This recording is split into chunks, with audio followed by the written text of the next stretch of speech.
Selamat pagi anak-anak, selamat bertemu kembali dengan Suster dalam pembelajaran agama hari ini untuk kelas 5. Kemarin baru sesi 1, sekarang kita sambung dengan sesi 2. Kita akan memulai pembelajaran kita dengan berdoa. Mari siapkan hati kita dan ambil posisi untuk berdoa. Lipat tangannya, lalu ditutup matanya dan tundukkan kepalanya. Suster yang akan memimpin doa. Dalam nama Bapa dan Putra dan Roh Kudus. Amin. Allah kebaikan tertinggi, Engkau telah menciptakan kami seturut gambar dan rupa-Mu. Laki-laki dan perempuan tercipta. Bantulah kami agar kami sungguh dapat menjadi citra-Mu dalam perilaku kami setiap hari. Mampu menghargai laki-laki maupun perempuan dengan pengantaran Kristus Tuhan kami, dan bersama Bunda Maria kita doakan salam Maria bersama-sama. Salam Maria, penuh rahmat, Tuhan sertamu, terpujilah engkau di antara wanita, dan terpujilah buah tubuhmu Yesus. Santa Maria Bunda Allah, doakanlah kami yang berdosa ini sekarang dan waktu kami mati. Amin. Santa Lucia, doakanlah kami. Amin. Dalam nama Bapa dan Putra dan Roh Kudus. Amin. Nah, anak-anak, sebelum kita memasuki bab 1 sesi kedua, saya ingin kembali menyegarkan ingatan kita tentang sesi pertama. Sesi pertama itu tentang apa? Ya benar, tentang cerita hadiah dari ibu, yaitu tentang Edo dan Alda, perbedaan kado yang diberikan oleh orang tua kita sebagai anak laki-laki dan anak perempuan. Untuk mendalaminya, yuk kita mulai. Hari ini kita akan bahas perempuan dan laki-laki sebagai citra Allah, tetapi sesi kedua. Nah, di sini ada perbedaan biologis secara fisik yang bisa kita lihat. Anak-anak bisa baca sendiri ya. Nah, suster hanya ingin memperlihatkan dengan kamu bahwa biologisnya itu atau secara fisik dapat dilihat dalam tinggi badan, postur badan, lalu postur tubuh, bagian kaki, bagian tangan, dan bagian leher. Bisa diamat-amati ya untuk tubuh kalian masing-masing. Nah, dalam perbedaan juga ada dalam hal kejiwaan atau biasanya sifat-sifat yang pada umumnya oleh laki-laki dan perempuan. Di sini contohnya pada umumnya perempuan itu senang tinggal dan mengatur rumah, laki-laki senang berada di luar rumah. Tetapi maksud suster di sini adalah tidak menutup kemungkinan bahwa ada yang hal kejiwaan atau sifat yang dimiliki laki-laki dimiliki perempuan, dan dimiliki perempuan dimiliki laki-laki ya. Sini kamu bisa baca juga ya. Nah, arti penting Allah menciptakan laki-laki dan perempuan.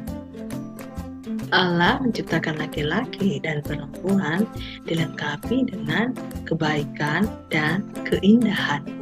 Allah mengasihi dan memberkati laki-laki dan perempuan karena sama-sama berharga.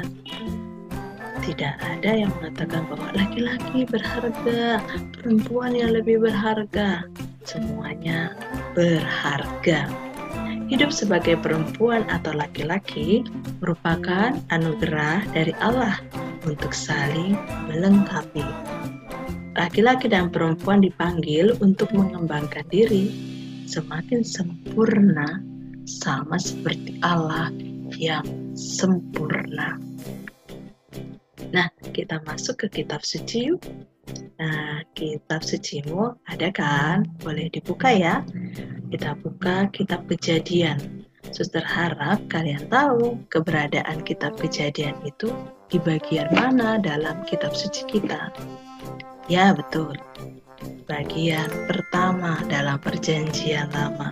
Suster harap kalian tahu ya, Perjanjian Lama, Perjanjian Baru, dan Deuterokanonika sebagai orang Katolik.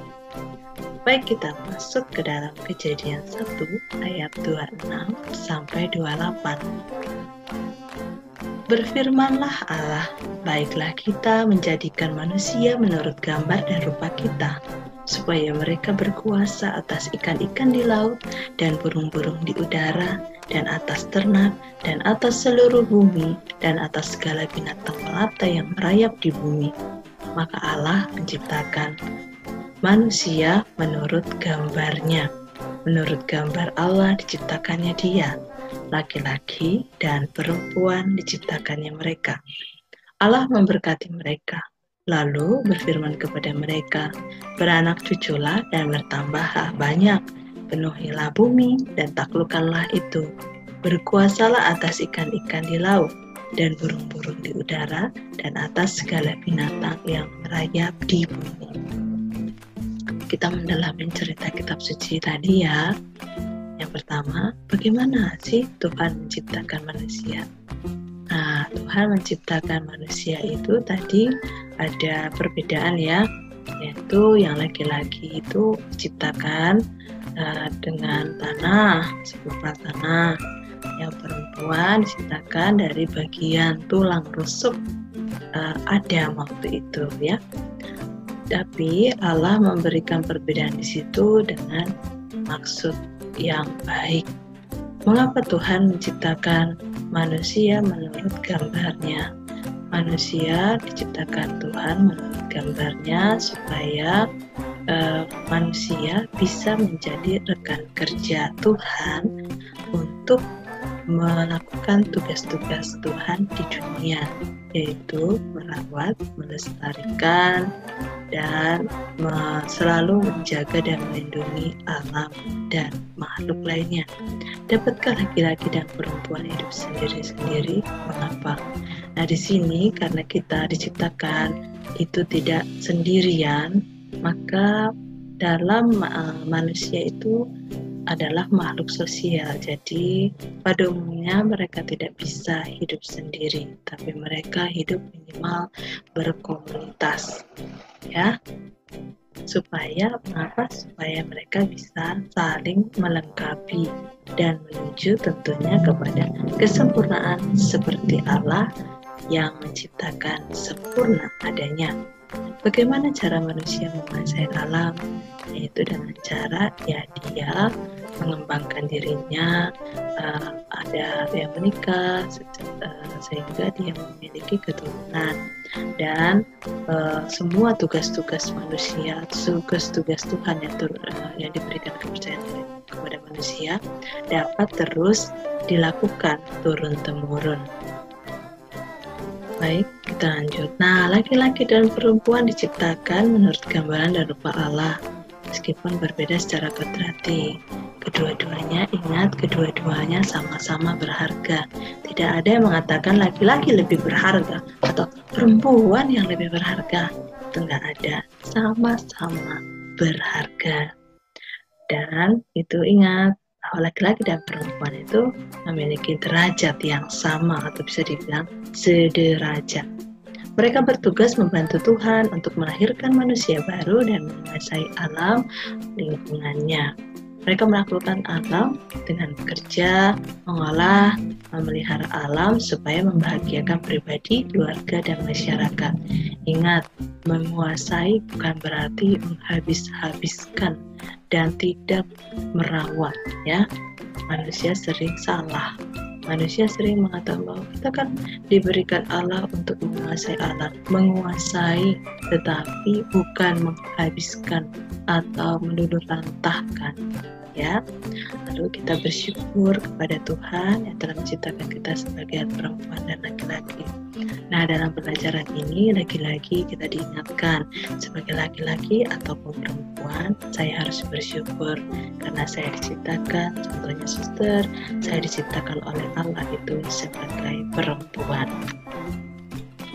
Nah, untuk itu pelajaran kita dalam sesi 2 sudah selesai.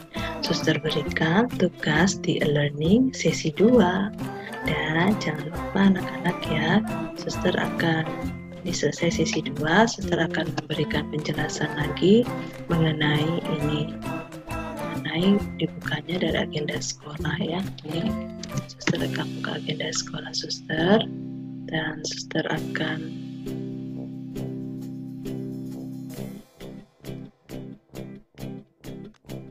baik anak-anak, suster ingin mengingatkan kembali. Nah, ini contohnya learning apabila guru memberikan tugas. Seperti suster memberikan 5 soal uraian kembali untukmu. Nah, suster ingatkan kembali, jangan fokus dulu kepada soal, lalu kamu dengan gegabah akan mengerjakan tugasnya. Nah, lebih baik kamu buka dulu yang di sebelah sini, kamu periksa, kamu perhatikan baik-baik judul yang diberikan guru. Lalu apabila guru memberikan PDF, PowerPoint, file, atau link YouTube, kamu bisa membuka itu terlebih dahulu. Kalau kamu siap, baru kamu bisa kembali mengerjakan soal. Nah, dengan cara demikian, kamu akan berhasil mengerjakan tugas dan kemungkinan kecil saja kamu ready karena kamu siap dan teliti. Begitu ya, anak-anak. Nah, suster harap jangan lupa ya kalian untuk melihat dan meneliti dalam agenda sekolah. Baiklah, dengan demikian selamat mengerjakan tugas-tugas yang diberikan para guru dan tugas agamanya ya. Jangan lupa menjadi duta kedamaian, duta kebaikan dimanapun kita berada. Secara khusus dalam keluarga kita. Kita tutup pertemuan kita ini dengan tanda kemenangan Kristus dalam nama Bapa dan Putra dan Roh Kudus. Amin. Selamat belajar dan selamat menjalankan aktivitas dengan baik. Salam sehat, salam semangat. Tuhan memberkati, berkah dalam. Dadah.